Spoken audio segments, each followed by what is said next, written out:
Hello friends. Class 10th आज हम book poem पढ़ेंगे the dust of snow by Robert Frost.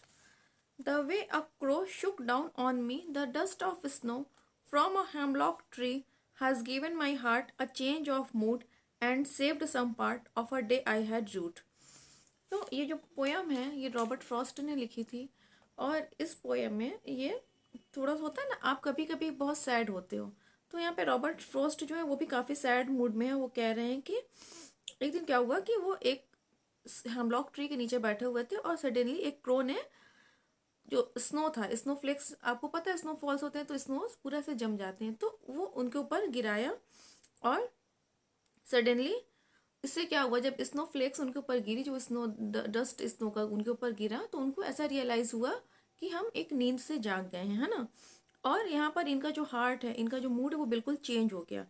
और वो पूरा डे जो वो उदास रहकर सौरो होकर पूरा बिताने वाले थे, तो वहाँ पे सडनली उनका मूड बिल्कुल चेंज हो गया। और उनको ये रियलाइज़ हो गया कि मुझे अपना टाइम सौरों में यानी कि दुखों में बर्बाद नहीं करना है, और मुझे जो अभी जो बचा हुआ टाइम है, बचा हुआ जो दिन है, उसको मैं यूज़फुल टास्क में अपना टाइम लगाऊंगा, है ना। इस पोएम बहुत ही शॉर्ट पोएम है, 8 लाइन्स की। और इस पोएम की राइमिंग स्कीम है ए बी सी डी। और इसमें मेटाफर यूज़ हुआ है जब पोएट ने कंपैरिजन किया है। देखिए यहाँ पे उन्होंने क्या कंपैरिजन किया, जो स्नो फ्लेक्स है उसका कंपैरिजन किया इन्होंने डस्ट से। डस्ट बेसिकली किस चीज़ की होती है, धूल जो होती है वो मिट्टी से होती है, लेकिन इन्होंने स्नो फ्लेक्स को डस्ट से कंपेयर किया, तो यहाँ पे मेटाफर का यूज़ हुआ है ना। और अलिट्रेशन का यूज़ हुआ है जब इन्होंने इस लाइन में देखिए, 5th लाइन में देखिए, हैज़ गिवन माई हार्ट। यहाँ हैज़ एंड हार्ट दो कॉन्सोनेंट साउंड सिमिलर है ना, यहाँ पे अल्ट्रेशन का यूज़ हुआ है। और फिर देखिए 7th लाइन में देखिए, एंड सेव्ड सम पार्ट।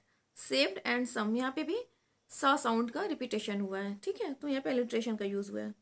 इसके साथ साथ इन्होंने इमेजरी का यूज़ किया है। इन्होंने इमेजरी का यूज़ इस तरह से किया है कि इन्होंने जो क्रो और जो स्नो है उसके थ्रू से इन्होंने चीज़ों को डिपिक्ट किया है, ठीक है। और जब आप इस चीज़ को पढ़ोगे, जैसे होता है ना, इमेजरी से आप क्या समझते हो, इमेजरी हम उसको कहते हैं जब पोएट या कोई भी राइटर आपके सामने किसी भी चीज़ को, किसी कंटेंट को इस तरह से लाता है, इस तरह से एक्सप्रेस करता है, डिपिक्ट करता है कि आपके माइंड में उसकी एक इमेज बन जाती है, ठीक है। यानी कि आप अपनी इमेजिनेशन में उस चीज़ को देख सकते हो, सोच सकते हो। तो यहाँ पे उन्होंने इस तरह से इमेजरी का यूज़ किया हुआ है। इसके साथ साथ इन्होंने सिंबलिज्म का भी यूज़ किया है। इन्होंने यहाँ पे डस्ट और क्रो को सिंबलाइज किया है, किससे, दुखों से, परेशानियों से, है ना। होता है ना जब आप बहुत ज़्यादा सैड होते हो, डिप्रेस्ड होते हो, तो इन दो चीज़ों को यहाँ पे उन्होंने कंपैरिजन किया है। अब यहाँ पे हेमलॉक ट्री, हेमलॉक ट्री क्या होता है, हेमलॉक ट्री एक पॉइजनियस ट्री है जो बहुत ही जहरीला होता है, और इस पे वाइट कलर के फ्लावर्स होते हैं। और ये सिंबलाइज करता है किसको, सौरो यानी कि दुखों को, ठीक है। तो आई होप कि आपको इस पोएम जो थी वो समझ में आ गई होगी, क्योंकि बहुत शॉर्ट पोएम है, उसमें ज़्यादा बताने के लिए कुछ है नहीं।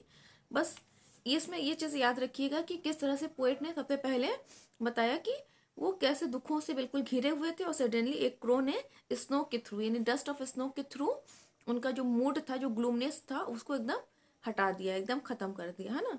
होता है ना कभी कभी आपके लिए एक छोटी सी पॉजिटिव थॉट ही बहुत होती है। और मैं अपने स्टूडेंट्स से बार बार ये बात कहती हूँ कि जब भी आपको लगे कि लाइफ में बहुत प्रॉब्लम्स हैं, हद से ज़्यादा प्रॉब्लम्स हैं, तो हमेशा पॉजिटिव एस्पेक्ट ढूंढने की कोशिश किया करो।